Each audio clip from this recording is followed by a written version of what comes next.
জামায়াতে ইসলামের আমির ডক্টর শফিকুর রহমান ভারতীয় কূটনীতিকদের সঙ্গে বৈঠক করার কথা জানিয়েছেন। তিনি দাবি করেছেন, ভারতের ওই কূটনীতিক তাকে বৈঠকটি গোপন রাখতে বলেছেন, এই জন্য এটি গোপন রাখা হয়েছে। এছাড়া জামায়াতে ইসলামীর আগামী নির্বাচনে ঐক্য সরকার গঠনের কথা চিন্তা করছে বলে উল্লেখ করেছেন তিনি। রাশেদ রাহানের ডেস্ক রিপোর্ট।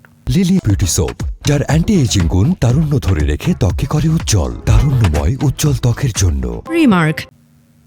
রয়টার্সের প্রতিবেদনে বলা হয়েছে, বুধবার নিজের বাসভবনে বার্তা সংস্থাটিকে সাক্ষাৎকার দেন জামায়াত আমির ডাক্তার শফিকুর রহমান।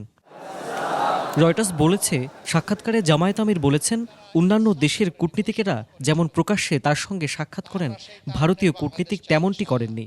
ভারতীয় ওই কর্মকর্তা বৈঠকটি গোপন রাখতে বলেছিলেন। সম্মানিত সদস্যবৃন্দ, কেন ডাক্তার শফিকুর রহমান বলেন, আমাদের সবার কাছে এবং একে অপরের কাছে উন্মুক্ত হতে হবে। সম্পর্কের উন্নয়ন ছাড়া অন্য কোনো বিকল্প নেই। সাক্ষাৎকারে ভারত এবং পাকিস্তানের সঙ্গে সম্পর্কের বিষয়ে জামায়াতে ইসলামের অবস্থান তুলে ধরেন শফিকুর রহমান। শেখ হাসিনার পতনের পর ভারতের সঙ্গে বাংলাদেশের সম্পর্কে টানাপোড়েন নিয়ে উদ্বেগ প্রকাশ করে তিনি বলেন, শেখ হাসিনার ভারতে অবস্থান করাটা সম্পর্কের ক্ষেত্রে একটি বড় বাধা। পাকিস্তানের সঙ্গে ঘনিষ্ঠতার বিষয়ে তিনি বলেন, জামায়াত কোনো নির্দিষ্ট দেশের দিকে ঝুঁকে থাকতে আগ্রহী নয়, বরং সব দেশের সঙ্গে ভারসাম্যপূর্ণ সম্পর্ক চায়।